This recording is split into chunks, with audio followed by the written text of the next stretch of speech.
परमात्मा श्री राधा कृष्ण के चरणारविंदों में शतकोटि नमः। मित्रों को, जिज्ञासुओं को, धर्म प्रेमियों को, ज्योतिष विज्ञान प्रेमियों को हर हर महादेव, बम बम भोले, नमः शिवाय। मित्रों, समय बड़ा बलवान होता है। समय समय की बात, समय समय पर धूप, समय समय की रात। कभी समय का दिन बड़ा तो कभी समय की रात। ये समय बहुत बलवान होता है।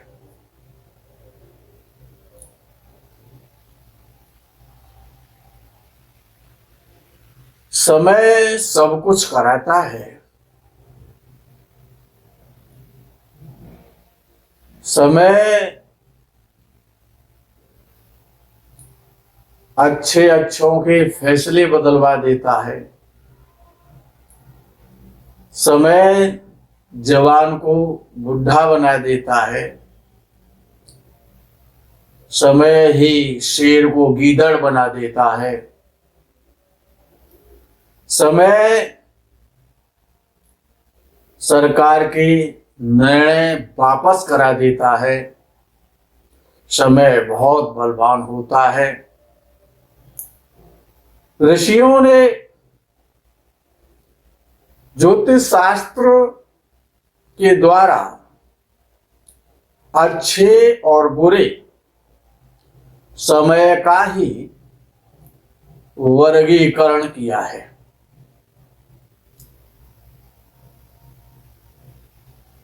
ऋषियों ने लिखा है, नारायणं पद्म भवम वसिष्ठम शक्तिं च ततपुत्र पराशरं च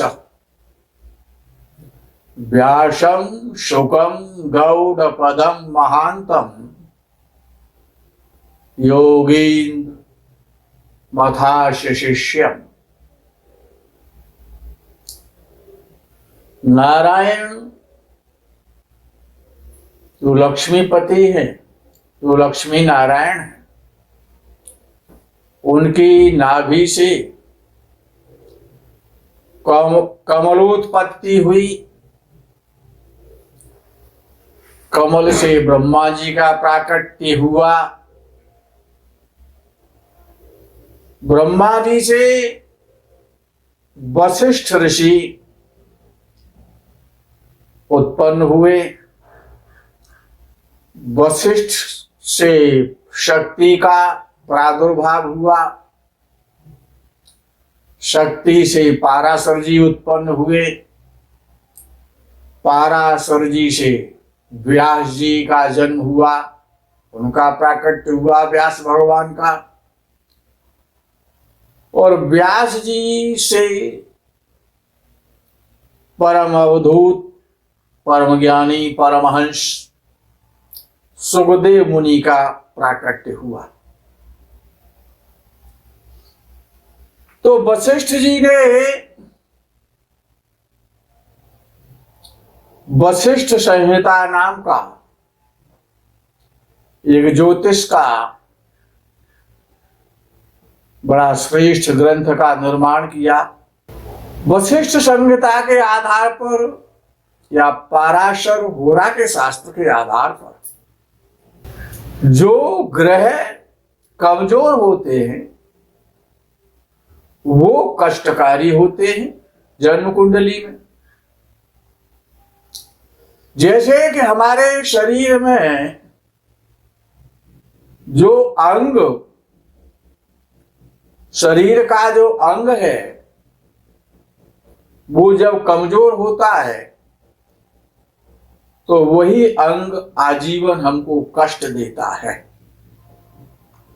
यदि हमारा नेत्र कमजोर है तो दृष्टि कमजोर हो जाएगी, तो देखने से कष्ट मिलेगा। यदि हमारा कान कमजोर है तो हम कम सुनेंगे तो सुनने में प्रॉब्लम आएगी। यदि हमारी कोई बाजू में फ्रैक्चर हुआ है या बाजू कमजोर है तो बाजू समय समय पर कष्ट देगी। यदि हमारा घुटना या हमारा पेट या हमारे पैर, शरीर का जैसे जो भी अंग कमजोर होता है वही सदा कष्ट देता है और चिंताएं देता रहता है।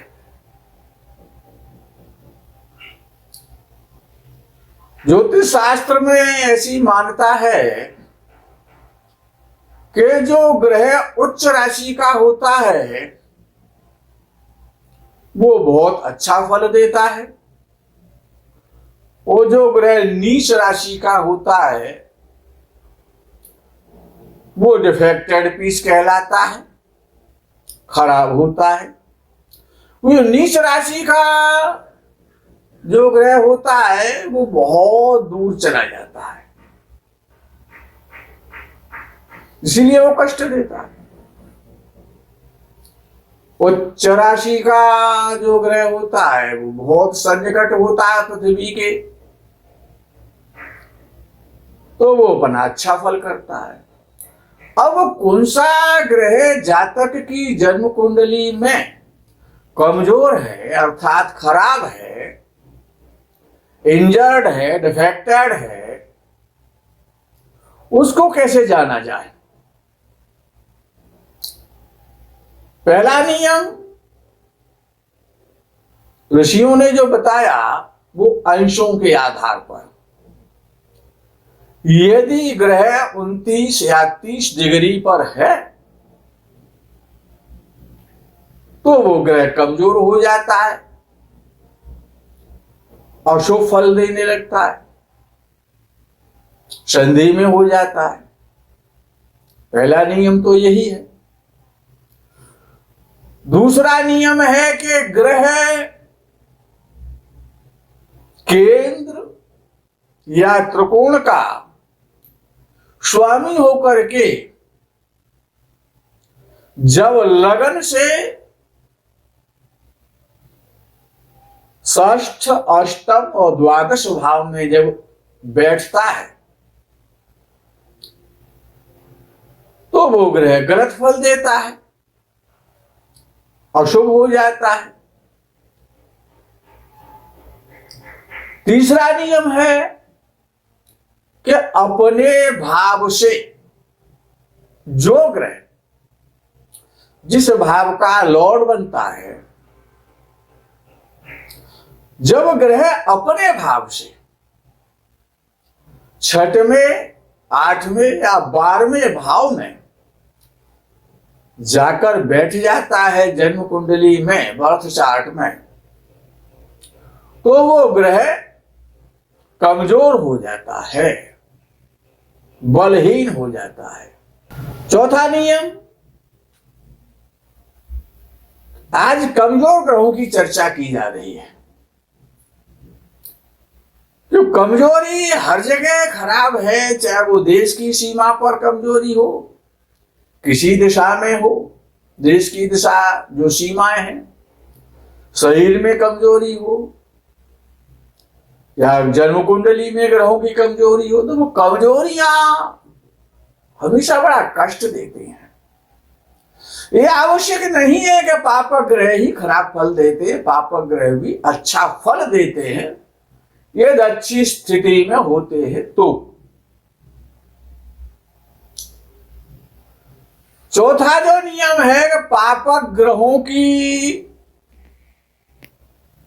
युति यदि शुभ ग्रहों के साथ हो जाए तो शुभ ग्रह कमजोर हो जाता है, या पापक ग्रहों की दृष्टि शुभ ग्रह पर पड़े तो वो शुभ ग्रह को कमजोर करती है। यानी युति शुभ ग्रहों के साथ पापक ग्रह बैठ जाए तो शुभ ग्रह कमजोर हो जाता है, या दृष्टि संबंध बन जाए तो ग्रह कमजोर हो जाता है। पांचवा नियम, ग्रह शत्रु या अतशत्रु राशि में होता है तो ग्रह कमजोर हो जाता है, वो शत्रुवत पीड़ा देता है। छठवां नियम, छठा जो नियम है कि ग्रह जब नीच राशि में होता है या परम नीच राशि में होता है तो ग्रह बहुत कमजोर हो जाता है, वो ग्रह कष्ट देता है। सातवां जो नियम ऋषियों ने बताया वो सातवां नियम है कि कुंडली के दो पार्ट हैं, दायां भाग और बायां भाग।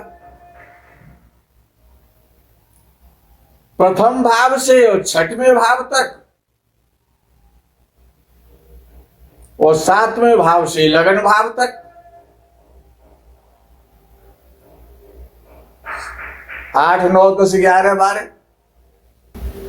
यदि रात्रि में जो ग्रह बलवान होते हैं, राहु है, शनि है, केतु है, जो पापक ग्रह या शुक्र है, शुभ ग्रह शुक्र भी रात्रि में बलवान होता है। तो ये ग्रह जब प्रथम भाव से और छठवें भाव तक होते हैं तो बलवान हो जाते हैं, पापक ग्रह और शुक्र के सहित। और चंद्र भी रात्रि में बलवान होता है, रात्रि का लॉर्ड है। तो चंद्र और शुक्र, शनि, राहु और केतु। कुछ कुछ विद्वानों के मतानुसार मंगल भी पहले भाव से छठवें भाव तक बली हो जाता है, कुछ विद्वानों का ऐसा मत है। जैसे सूर्य है, मंगल है, विशेष रूप से बृहस्पति है, ये जो ग्रह है जो दिन में बलवान होते हैं, जो दिन के कारक हैं, जो प्रकाश के कारक हैं, ये ग्रह छठवें भाव, सातवें भाव से लेकर के और लगन भाव तक बलवान माने गए। बुध को सदैव बलवान माना जाता है, युवराज है, कुमार साहब है वो। तो ये सातवां नियम है वाम भाग का और दाएं भाग का। आठवां नियम है कि नक्षत्र सिद्धांत। नक्षत्र सिद्धांत से ग्रह पहली, तीसरी, पांचवी और सातवीं तारा में जब होता है, जब ग्रह इन ताराओं में पड़ा हुआ होता है तो ग्रह उत्तरोत्तर कमजोर होता जाता है। सातवीं तारा में सबसे अधिक कमजोर होता है। कुछ विद्वान नवांश कुंडली का भी नियम मानते हैं और मानना चाहिए। नवांश पे चर्चा नहीं कर रहा हूं, आगे के वीडियोज में की जाएगी। तो देखना यह होता है कि जिस जातक का जन्म होता है उसको यह कैसे पता हो, विद्वानों को यह कैसे समझ में आए कि ग्रह कितने प्रकार से कमजोर है। तो ये 9 जो प्रकार है, जो 9 नियम है, इन नियमों के माध्यम से वो ये समझना चाहिए कि हमारी कुंडली में ग्रह कौन सा कमजोर है और कौन सा ग्रह बलवान है। जन्म कुंडली में गोचर की चर्चा नहीं हो रही है। तो जब जन्म कुंडली में कमजोर वाले ग्रहों को अलग लिख लिया जाए, श्रेणी वाइज परसेंटेज निकाल करके, और जो बलवान ग्रह हैं उनको श्रेणी वाइज अलग कर दिया जाए, उनकी भी परसेंटेज निकाल ली जाए। तो इन ग्रहों का जो फल है वो महादशा, अंतर्दशा, प्रत्यंदशा, सूक्ष्म दशा और प्राण दशा में देखने को अवश्य मिलेगा। ये जो महादशा, जो विंशोत्तरी महादशा है, जो पाराशर जी के द्वारा निर्मित है, ये बड़ा महत्वपूर्ण है। लेकिन नियम बहुत है, ये केवल ग्रहों को अच्छा ग्रह कौन सा है, बुरा ग्रह कौन सा है, बलहीन कौन सा है, बलशाली कौन सा है, ये एक नियम आपको बताया जा रहा है। इस नियम को भली भांति समझ लिया जाए तो कुंडली देखने में जो लोग महादशा, अंतदशा, प्रत्यंदशा का, सूक्ष्म या प्राणदशा का जो प्रयोग करते हैं वो सिद्धांत बड़ा सटीक हो जाएगा। अब इस विषय पर एक जातक की कुंडली बनाकर के उस पर चर्चा करते हैं। अब ये कुंडली का निर्माण करते हैं जो वस्तुतः है किसी जातक की कुंडली है। कुंडली यहां पर बनाते हैं। कुंडली में जो भाव होते हैं, भाव जो है वो खट्टा, मीठा, तीखा जो भी रस होता है, जो जीवन का सुख दुख होता है, वही भावों के द्वारा वो व्यक्ति को प्राप्त होता है। ये सिंह लगन की कुंडली है किसी जातक की, इसका निर्माण करते हैं। ये कुंडली का निर्माण हो गया। प्रथम भाव में इस जातक का चंद्र बैठा हुआ है। सिंह राशि की कुंडली है, लगन भी इसका सिंह है। द्वादश भाव का स्वामी और लगन में बैठा हुआ है। चंद्र जो है वो 29 डिग्री पर है। 29.43 डिग्री पर इसका चंद्र है जातक का। दूसरा भवन खाली है। तीसरे भाव में यहां पर सूर्य बैठा हुआ है जो लगन का स्वामी है, और बुध भी बैठा हुआ है जो कि द्वितीय भाव का स्वामी है। सूर्य की जो डिग्री है वो 4 डिग्री पर सूर्य बैठा हुआ है, 4.54 पर, अर्थात आप ये भी कह सकते हैं कि 5 डिग्री लगभग बैठा हुआ है, 5 अंश पर बैठा हुआ है। लेकिन नीच राशि का है, लगन का स्वामी है, राशि का भी स्वामी है, वो नीच राशि का है। मंगल स्वराशि में बैठा हुआ है, चतुर्थ भाव का स्वामी होकर के चतुर्थ भाव में बैठा हुआ है, और मंगल 19 डिग्री पर बैठा हुआ है। यहां पर साथ में शुक्र भी बैठा हुआ है, चतुर्थ भाव में ही शुक्र 20 डिग्री पर बैठा है। ये शुक्र 20 डिग्री पर हो गया। साथ में केतु देव भी विराजमान है। केतु इस कुंडली में और 11.50 डिग्री पर है। 3 ग्रह ये चतुर्थ भाव में बैठे हुए हैं। शनिदेव अपनी मूल त्रिकोण राशि में सप्तम भाव में विराजमान है। ये 17.34 डिग्री के हैं, अपनी मूल त्रिकोण राशि में है। राहु देव वृषभ राशि में बैठे हुए हैं, पाराशर के मतानुसार उच्च राशि के। 10वें भाव में बैठे हुए हैं।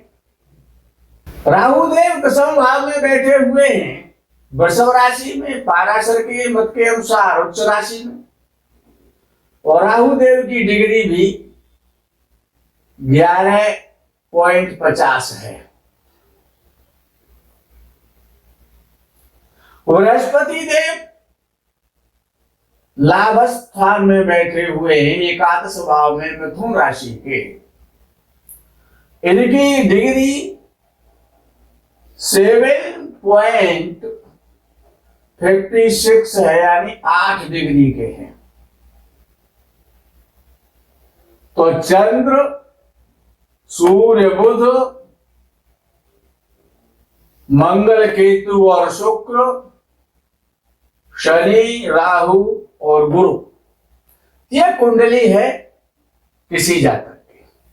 शनि बलवान है, मजबूत है, स्वराशि का है, अंशों में अवस्था का है।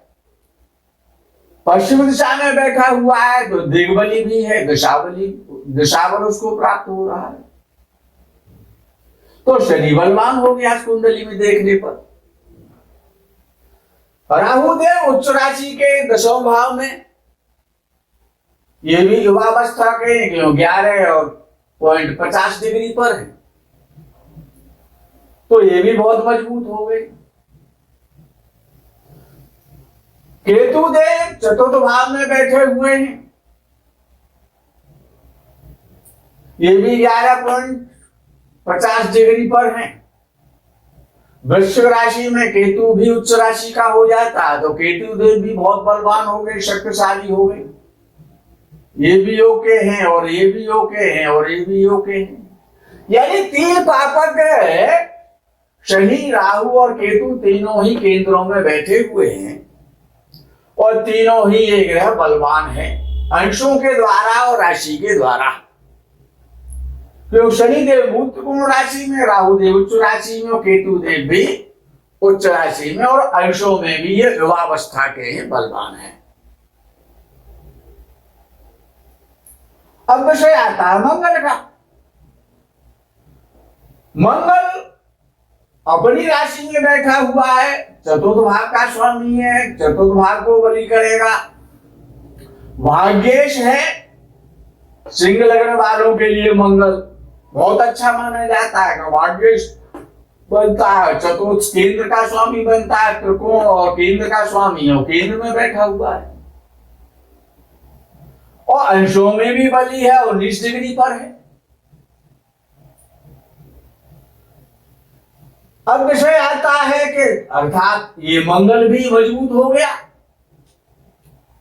राशि और अंशों के आधार पर, योग बना रहा है, राजयोग बना रहा है तो मजबूत हो गया। और विषय आता है कि बृहस्पति देव जो कि लाभ भाव में मिथुन राशि में बैठे हुए हैं, लगभग 8 डिग्री पर पहुंच चुके हैं, 7.56 पर हैं। और जब मिथुन राशि का परित्याग करेंगे तो कर्क राशि में जाएंगे तो उच्चाभिलाषी कहे जाएंगे मिथुन राशि में। पंचम भाव के स्वामी यानी त्रिकोण के स्वामी भी है और अष्टम के स्वामी भी है, तो मूल त्रिकोण राशि उनकी पंचम भाव में, पंचम भाव का स्वामी पंचम भाव को देख भी रहा है। और 11वें भाव में बृहस्पति बहुत अच्छा फल करते हैं तो बृहस्पति देव भी लोग हो गए, बलवान हो गए, कमजोर नहीं है, शक्तिशाली है। अब विषय आता है कि बुध देव जो कि तुला राशि में बैठे हुए हैं और 20 डिग्री पर बैठे हुए हैं। सूर्यदेव लगभग 5 डिग्री पर है, तो बुध अस्त नहीं है, बुध अस्त नहीं है, बुध सदैव बलवान होता है। तो बुध देव भी अच्छे माने जाएंगे। अब विषय आता है कि जो लगन का स्वामी सूर्य, जो तीसरे भाव में जब सूर्य बैठता है तो बहुत अच्छा फल देता है, ऐसा विद्वानों का मत है। तीसरे भाव में, दसम भाव में, 11वें भाव में, 6वें भाव में सूर्य बहुत बली हो जाता है, उसे दिग्बल मिल जाता है। लेकिन विषय यह है कि वो नीच राशि का है, तो सिद्धांत लगा देंगे कि नीच राशि का ग्रह है, इसीलिए वो कमजोर है। नीच राशि का है, परम नीच अंशों में है, तो वो लग्नेश होने के कारण तीसरे में बैठा है, दिग्बल उसे प्राप्त हो रहा है, बहुत उथल पुथल तो करेगा, लेकिन नीचता की तरीके से करेगा। सूर्य क्या है कि शरीर में हड्डियां हैं, जो हड्डियों का जो स्ट्रक्चर होता है, जो ढांचा है हमारे शरीर का, वही सूर्य है। अस्थियों का, हड्डियों का लॉर्ड है, राजा का, राज्याधिकारियों का, उच्चाधिकारियों का, और वो स्वामी है। वो नीच राशि का है, तो ये तो निश्चित हो गया कि नीच राशि का है तो खराब है। अब चंद्रदेव की स्थिति तो बड़ी नाजुक है, एक तो वो द्वादश भाव के स्वामी है और वो लग्न में बैठे हुए। जब भी द्वादश भाव का स्वामी लग्न में बैठता है और वो भी सिंह राशि में बैठे हुए हैं, अग्नि तत्व भाव में, अग्नि तत्व राशि में, सूर्य के घर में बैठे हुए। एक तो वैसे ही कमजोर है, बुढ़े हैं, कमर में पैर लटकाए बैठे थे, उनको भी आग के ढेर पे रख दिया गया, जलती हुई आग पर, तो उनकी बड़ी दुर्दशा हो गई।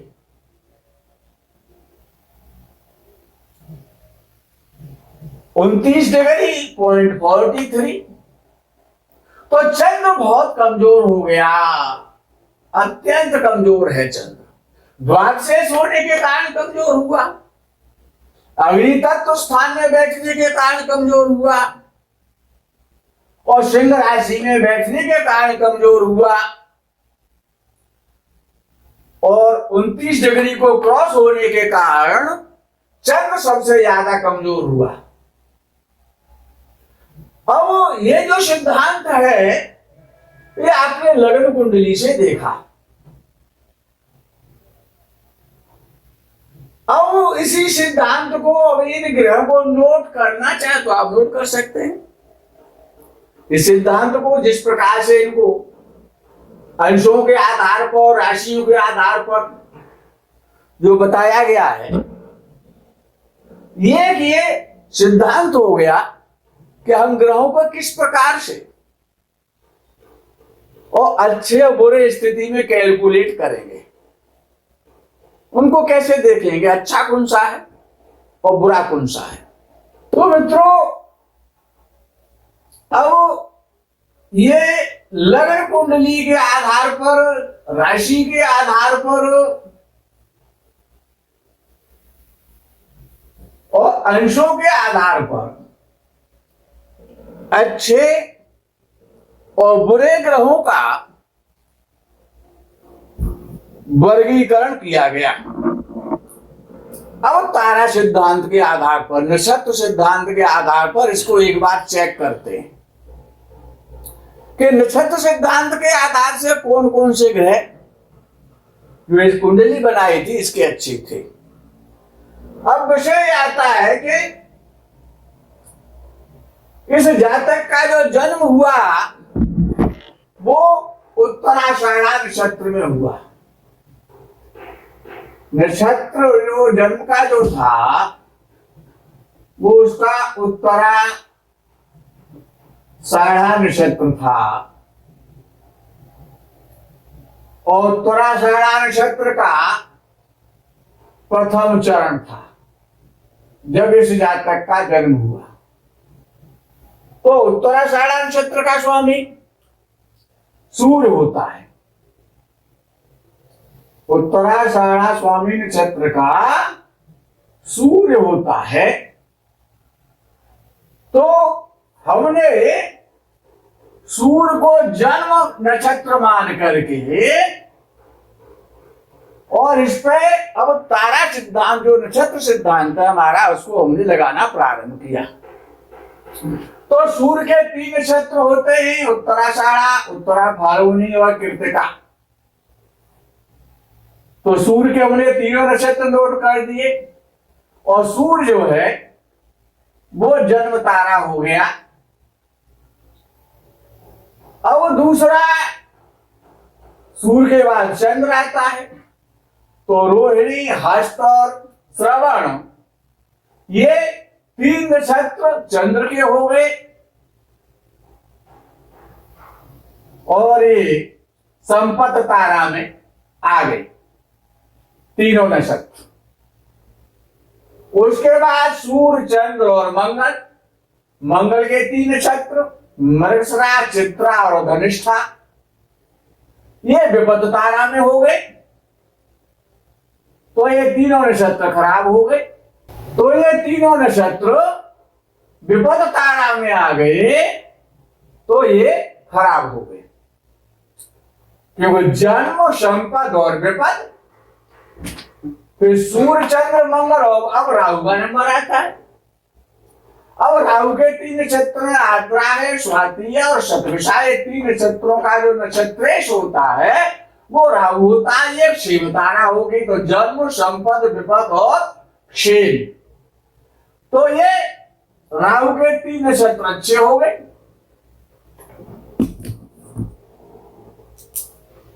ये राहु के 3 नक्षत्र अच्छे हो गए। राहु के बाद बृहस्पति का नंबर आता है कि सूर्य, चंद्र, मंगल, राहु और गुरु। तो बृहस्पति के 3 नक्षत्र होते हैं, पूर्णवसु, विशाखा और पूर्वा भाद्रपद। तो ये 5वीं तारा तो ये प्रतरी तारा हो गई। तो ये तारा 5वीं तारा खराब होती है। तो बृहस्पति के 3 नक्षत्र खराब हो गए। अब शनि का नंबर आता है, 6वीं तारा। तो सूर्य, चंद्र, मंगल, राहु, गुरु और शनि। जन्म, संपद, विपद, क्षेम, प्रतरी और साधक। 6वीं तारा आ गई। तो शनि के 3 नक्षत्र होते हैं, पोक्ष्य, अनुराधा और उत्तरा भाद्रपद। तो ये 6वीं तारा जो साधक तारा है शनि की ये अच्छी हो गई। 7वीं तारा जो बहुत खराब होती है, जो बुध तारा होती है, जिसमें बुध आ रहा है, जो बुध के जो 3 नक्षत्र आश्लेषा, ज्येष्ठा और रेवती, ये जो 3 नक्षत्र है ये बुध के नक्षत्र ज्यादा खराब हो गए। ऐसे ही है, कुछ गड़बड़ हो गया, इसकी स्याही खत्म हो गई है, हमारी भी स्याही धीरे धीरे खत्म हो रही है। तो ये जो बुध के जो 3 नक्षत्र आश्लेषा, ज्येष्ठा और रेवती ये सबसे ज्यादा खराब हो गए।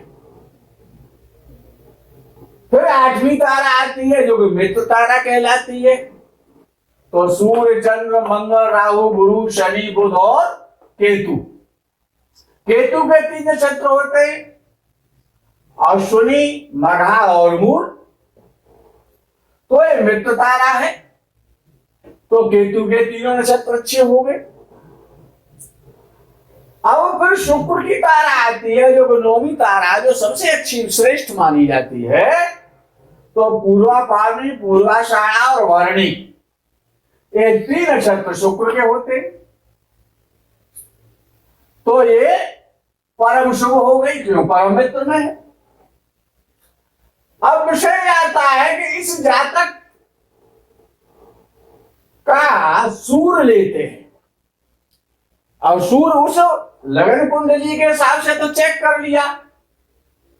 अब कुंडली तो इस कलम से तो बननी नहीं और दूसरी कलम है नहीं, तो उस स्थिति में अब ऐसे ही समझाना पड़ेगा। अब सूर्य इसका तुला राशि में था, तुला राशि में है, क्योंकि चित्रा नक्षत्र में है, चित्रा नक्षत्र तुला राशि में आता है। तो सूर्य, अब सूर्य जो है वो सूर्य 4 डिग्री 54 मिनट पर है, 4.54 पर है और तुला राशि में है। तो सूर्य तुला राशि में हुआ 7 नंबर की राशि में, लेकिन वो चित्रा नक्षत्र में है जन्म समय। अब हमने चित्रा नक्षत्र को देखा तो जन्म, संपद, विपद, सूर्य, चंद्र, मंगल, यानी चित्रा नक्षत्र मंगल का नक्षत्र है, जो विपद तारा में आ रहा है। और सूर्य विपद तारा में यानी कि चित्रा नक्षत्र में है, तो सूर्य इसका नीच का भी था, लग्नेश भी था, और विपद तारा में आने के कारण ज्यादा खराब हो गया, डबल क्रॉस पे आ गया। अब नंबर आता है चंद्र का, जो कि लगन में बैठा हुआ है, सिंह राशि, सिंह लगन है इस जातक का। तो 29.43 पर बैठा हुआ है, जो मृत अवस्था में बैठा हुआ है, संधि अवस्था का चंद्र है और सिंह राशि का चंद्र है। चंद्र सिंह राशि का है। अब चंद्र उत्तरा फाल्गुनी नक्षत्र में बैठा हुआ है, तो ये उत्तरा फाल्गुनी नक्षत्र सूर्य का नक्षत्र है, कृतिका, उत्तरा फाल्गुनी और उत्तराषाढ़ा। तो ये जन्म नक्षत्र है। सूर्य जो है वो जन्म नक्षत्र में आ रहा है, ये जन्म है। तो जन्म नक्षत्र यानी पहली जो तारा होती है वो खराब होती है स्वास्थ्य के लिए। स्वास्थ्य में जहां जहां हड्डियों का विशेष प्रयोग होता है, शरीर तो हड्डियों का ही ढांचा है, तो इस जातक की हड्डियां कम बढ़ेगी, यानी हाइट ज्यादा बढ़िया नहीं होगी, हड्डियां कमजोर भी होंगी और हड्डियां समय समय पर टूटेंगी फूटेंगी भी, क्योंकि सूर्य एक तो नीच राशि का, वो भी लग्नेश हो गया, राशिश भी हो गया, और वो जन्म तारा में आने के कारण सूर्य खराब हो गया और चंद्र भी खराब हो गया। चंद्र इसलिए खराब हो गया कि चंद्र जो है जन्म और संपत्ति, चंद्र जो है वो उत्तरा फाल्गुनी नक्षत्र में बैठा हुआ है, इसीलिए सूर्य जो चंद्र जो है वो जन्म तारा में आ गया। तो सूर्य भी खराब हो गया और नक्षत्र सिद्धांत से, और चंद्र भी खराब हो गया, क्योंकि सूर्य तो चित्रा नक्षत्र में है, तो वो विपद तारा में, इसलिए खराब हो गया तारा सिद्धांत से। चंद्र जन्म तारा में है तो वो इसीलिए खराब हो गया, और लगन कुंडली में भी दोनों ही खराब हैं, तो ये अत्यंत ज्यादा खराब हो गए। अब मंगल का नंबर ले लेते हैं कि मंगल की क्या स्थिति है, मंगल देव क्या कह रहे हैं। तो मंगल देव वृश्चिक राशि के हैं और 19 डिग्री पर है, चतुर्थ भाव में बैठे हुए हैं, अपनी राशि में बैठे हुए, भाग्य के भी स्वामी थे। तो मंगल जो है वो ज्येष्ठा नक्षत्र में है, ज्येष्ठा नक्षत्र बुध का नक्षत्र है। आश्लेषा, ज्येष्ठा और रेवती, वो तीन ये जो नक्षत्र है ये बुध के नक्षत्र हैं। और मंगल स्वयं और ज्येष्ठा नक्षत्र में बैठा हुआ है। और ये जो सातवीं तारा है ये बद तारा कहलाती है। आश्लेषा, ज्येष्ठा, रेवती ये बद तारा है बुध की। तो ये मंगल ज्येष्ठा नक्षत्र में होने के कारण अत्यंत खराब हो गया, जो कि बहुत अच्छा लग रहा था। भाग्यश भी था, चतुर्थेश भी था, चतुर्थ स्थान में बैठा हुआ था। तो मंगल बद तारा में आने के कारण तारा सिद्धांत से वो खराब हो गया। अब बुध का नंबर लेते। बुध विशाखा नक्षत्र में बैठा हुआ है 20 डिग्री पर। और बुध भी तुला राशि का था, सूर्य के साथ था बुध, सिंह लग्न होने के कारण। तो बुध इसका विशाखा नक्षत्र में है। तो विशाखा नक्षत्र कहाँ आ रहा है? पूर्णवसु, विशाखा और पूर्वा भाद्रपद, ये जो तीन नक्षत्र हैं ये बृहस्पति के नक्षत्र हैं। और बृहस्पति पांचवी तारा में ये तीनों नक्षत्र आ रहे हैं, प्रत्येक तारा में आ रहे हैं, जन्म, संपद, विपद, क्षेम और प्रत्यरी। तो इसका बुध जो है वो विशाखा नक्षत्र में पड़ा हुआ है, बृहस्पति के नक्षत्र में, जो प्रत्यरी तारा है। तो इसका बुध भी खराब हो गया प्रत्यरी तारा में होने के कारण। तो सूर्य खराब हुआ, चंद्र खराब हुआ, मंगल खराब हुआ और बुध खराब हुआ तारा सिद्धांत से। तो वाणी है, शिक्षा है, बुद्धि है, व्यापार है, जिह्वा है, लेखनी है, ये सारी चीज इसकी खराब हो गई। अब नंबर लेते हैं बृहस्पति का, जो कि मिथुन राशि के 11वें भाव में बैठे हुए थे। और बृहस्पति गुरु जी क्या कह रहे हैं तारा सिद्धांत से, उनको भी चेक कर लेते हैं। तो बृहस्पति आर्द्रा नक्षत्र में बैठे हुए हैं, मिथुन राशि आर्द्रा नक्षत्र में आती है। तो बृहस्पति देव लगभग 7.56 यानी लगभग 8 डिग्री के मजबूत स्थिति में है, आर्द्रा नक्षत्र में है। और आर्द्रा नक्षत्र राहु का नक्षत्र होता है।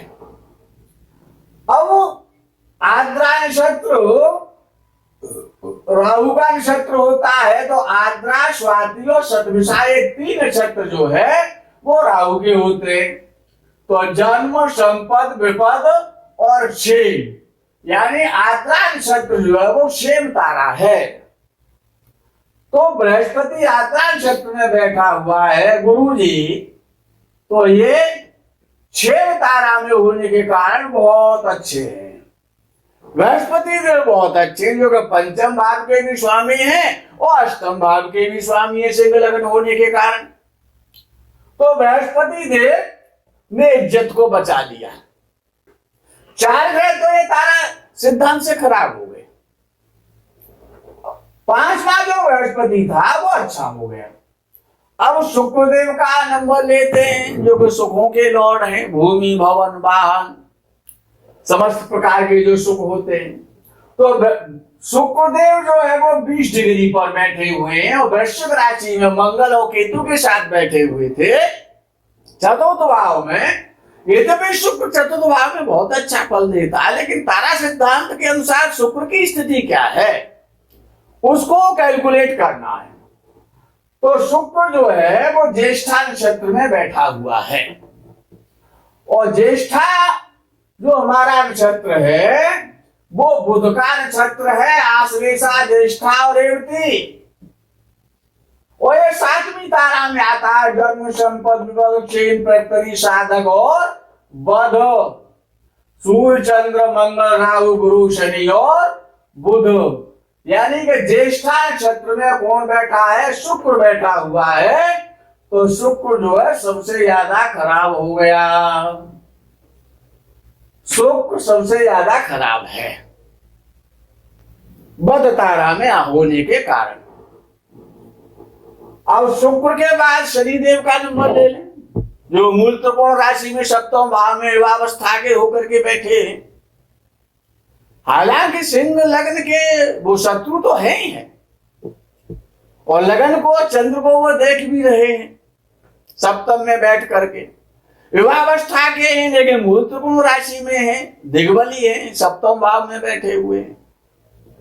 अब शनि की क्या स्थिति है? शनि शतभिषा नक्षत्र में है, 17.34 डिग्री का युवावस्था का है, मूल त्रिकोण राशि का है, कुंभ राशि का, शतभिषा नक्षत्र का।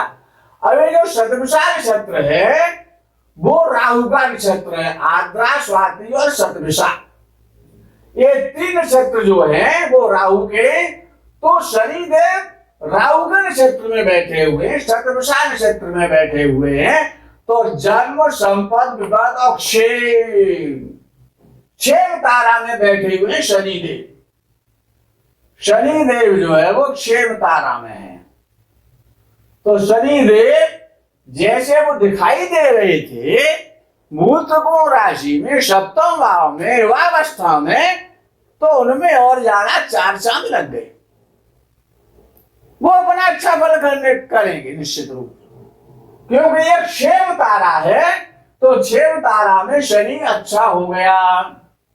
और राहु का नंबर ले लेते हैं, जो कि छल, फरे, प्रपंच, पाखंड, झूठ, दंभ, जासूसी, ये सारे काम राहु करते हैं।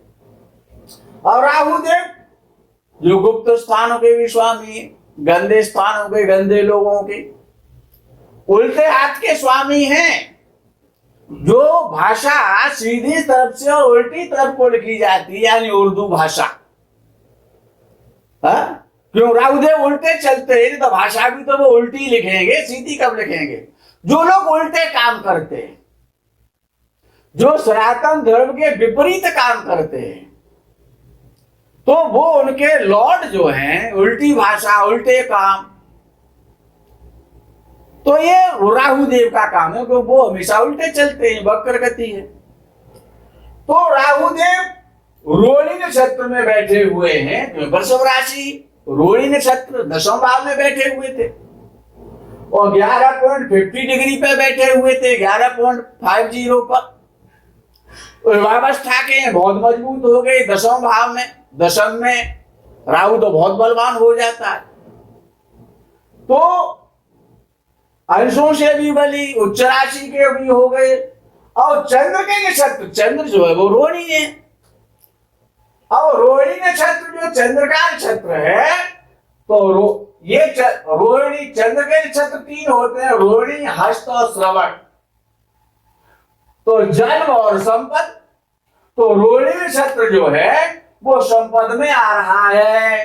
तो राहु देव रोहिणी नक्षत्र में जन्म कुंडली में ग्रह स्पष्ट में जो बैठे हुए हैं, तो वो राहु देव इनके बहुत अच्छे हो गए, क्योंकि वो संपद तारा में हो गए। संपत्ति देंगे, धन देंगे, बहुत धन देंगे जब उनकी दशा होगी तब।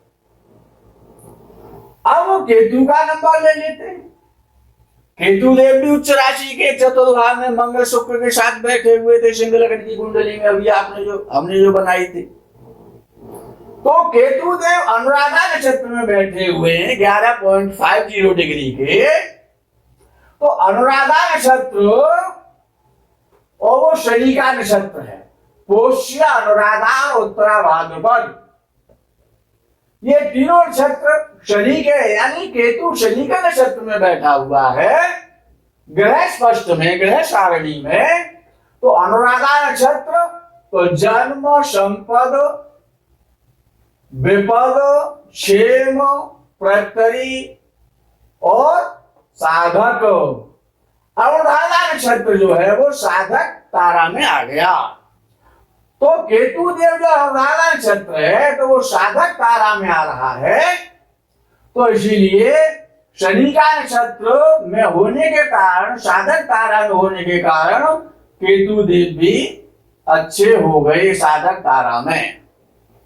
इस कुंडली में जो अभी बनाई थी उसने जो तारा सिद्धांत से जब चेक करेंगे तो सूर्य खराब है, चंद्र खराब है, मंगल खराब है, बुध खराब है, बृहस्पति अच्छा है, शुक्र बहुत खराब है, शनि अच्छा है और राहु अच्छा है और केतु अच्छा है।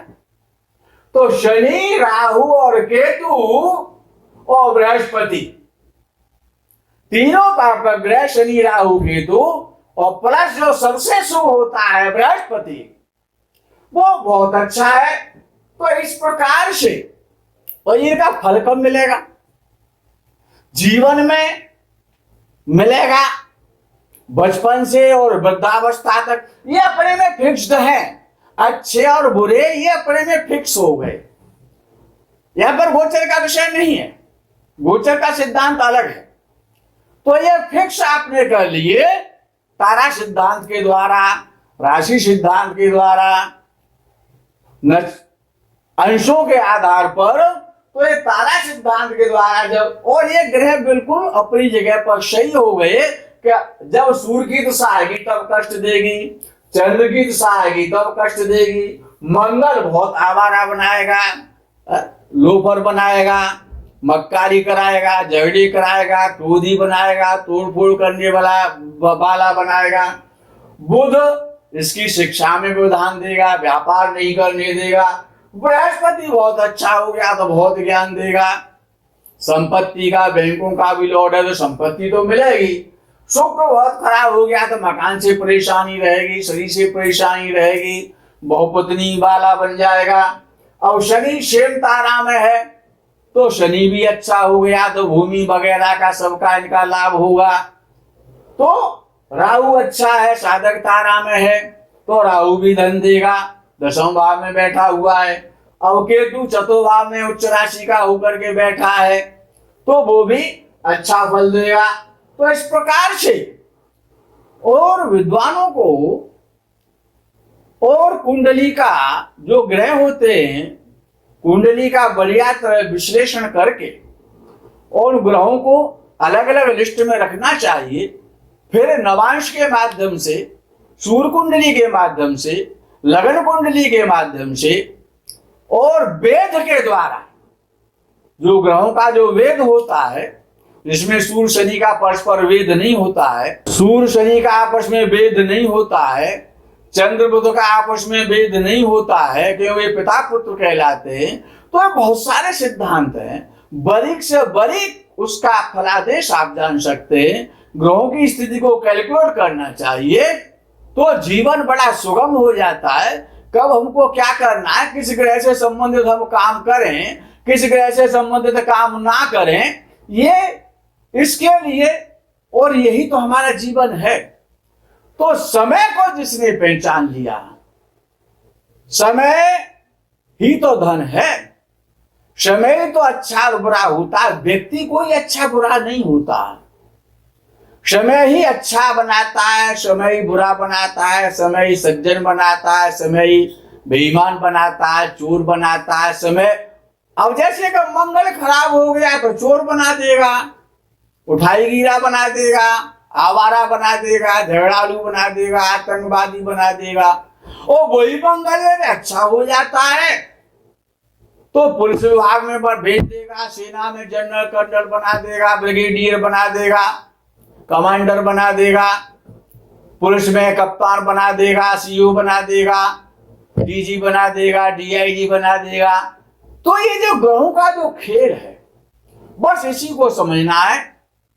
मित्रों, आज के प्रकरण में यही विराम करते हैं, आगे का प्रकरण का आप इंतजार करें। तब तक के लिए हर हर महादेव, बम बम भोले, नमः शिवाय, जय गौ माता की।